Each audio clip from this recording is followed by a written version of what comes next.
हाँ तो सीएम साहब जी, आज तो आप बहुत खुश होंगे ना, क्योंकि आज वो दिन आया जिसे आप देखना चाहते थे। आप क्या चाहते हो? आप पहले तो ये चाहते थे कि आपका जो युवा है वो सड़कों पर रहे, वो थे। फिर आप चाहते थे कि आपकी युवा है वो भड़के, वो गुंडागर्दी करे। लेकिन नहीं, अगर हमें गुंडागर्दी करनी होती तो हम 3 महीने तक वहाँ पे ठंड में नहीं मरते। हम आपके पीछे एक नाम सुना था, वो है संवेदनशील सरकार। तो इसलिए हमने तो वो काम किए कि आप हमारी भावनाओं को समझेंगे, आपको हम पे तरस आएगा कि ये जो बच्चे अपनी मांगों के लिए कैसे, अपने हक के लिए कैसे लड़ रहे हैं, और आप हमारी मांग पूरी करेंगे। उसके लिए हमने क्या किया? कभी बच्चों ने अर्धनग्न प्रदर्शन किए, वहाँ पे भूखे मरे, कोई प्यासा मरा, वहाँ पे बिना छत के सोते थे। किस लिए? कि हमारे जो साहब हैं उनको तरस आएगा कि बच्चे, ये जो युवा हैं, पहले पढ़ाई में मेहनत की, अब अपने हकों के लिए लड़ रहे हैं, तो ये सही बात है। और आप इस पे थोड़ा बहुत विचार करते। मान लिया आप पद नहीं बढ़ा रहे, कोई बात नहीं, कोई बात नहीं, लेकिन उसका एक कारण तो बता दो। आपके पास क्या इतना ही टाइम नहीं था? आप राजस्थान को चला रहे हैं, तो यहाँ पे हर एक युवा, हर एक व्यक्ति की जगह है, ठीक है? और वो इतने बच्चे वहाँ पे ठंड में मर रहे थे, कोई बात आपसे छुपी नहीं। ये बोलते हैं डिजिटल इंडिया, तो इसके थ्रू 1 सेकंड में हर खबर कोने कोने में जाती है, तो आपको सब पता था। तो कम से कम आप 5 मिनट जाके वहाँ पे बात नहीं कर सकते थे? आप बंद कमरों में ले जाके दो दो बच्चों को, पता नहीं ऐसा क्या करते हो हैं कि वो बाहर आके वो बच्चे भी नहीं बोल पाते, सिर्फ धमकाते हो क्या उनको? हमने रीट के पद बढ़ाने के 10 कारण आपको बता चुके हैं।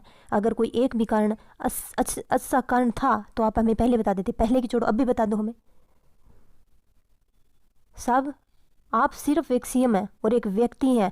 आपने बचपन में कभी सोचा नहीं था ना कि आप इतने बड़े व्यक्ति बनोगे।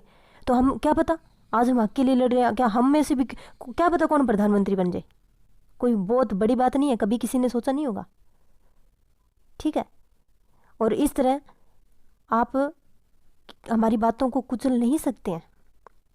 अगर घुमा फिरा के अगर मुद्दे की बात पे आए, तो आपने क्या किया? आपने सिर्फ हमारी बात नहीं है, आपने हर एक बच्चों की आवाज़ को दबाने की कोशिश की है और कर रहे हो, ठीक है? रीट का मुद्दा कहाँ से शुरू हुआ? वहाँ से शुरू हुआ जब इसके फॉर्म भरने शुरू हुए थे। क्योंकि जब तक फॉर्म भरे जा जाए, उससे पहले न्यूज़पेपर में आने लगी थी कि 17-17 लाख में फॉर्म, ये जो पेपर है वो बिकने शुरू हो गए हैं। हुआ ही वैसा, न जाने कितने भजनलाल बत्तीलाल वो पकड़े गए थे। जब जिस दिन पेपर हुआ था, कई सेंटरों में आधे घंटे लेट पहुंचा पेपर, किसी में आधे घंटे पहले ही छीन लिया गया था, किसी में और बच्चों को पेपर मिला नहीं, 2-4 को पहले पकड़ा दिया था, किसी पेपर।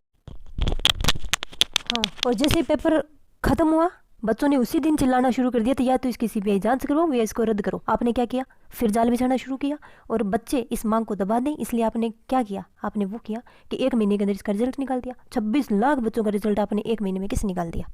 रिजल्ट में था क्या? 4-5 क्वेश्चन थे जो अभी तक पड़े हैं, जिन पर रीट लगा लगा के बच्चों से पैसे आप तो आपने लूट लिए, लेकिन उनका आंसर चेंज नहीं किया। ऐसे ऐसे क्वेश्चन पड़े जिनका पिछली रीट के अंदर क्वेश्चन कुछ और था, अब की बार कुछ और था, तो कहाँ से पढ़े हम? बताओगे? है कोई जवाब? हर जगह अपनी मनमानी करोगे आप, है? रिजल्ट में बच्चों के नंबर 120-20 है, रिजल्ट में दिखा रहा था 70-70, 35-35, ऐसा तो रिजल्ट निकाला। जल्दबाजी में तो फिर ऐसा ही होता है। जैसे बच्चों ने 50,000 की मांग की, आपने फिर 20,000 की नहीं घोषणा कर दी। तो साहब जी, आप एक इंसान है, सीएम होंगे लेकिन है तो इंसान ही, भगवान नहीं है। कोई बात नहीं, आपने नहीं मानी बात, आज आपका पद है, उसका पूरा पूरा इस्तेमाल कीजिए। हमारा भी वोट बहुत कीमती है, हर एक व्यक्ति अपने में स्पेशल है, हमारा वोट कीमती है, इसका फ़ायदा हम 2023 में उठाएंगे, और आपको भी हमारे जो वोट है इसका महत्व उसमें पता चलेगा।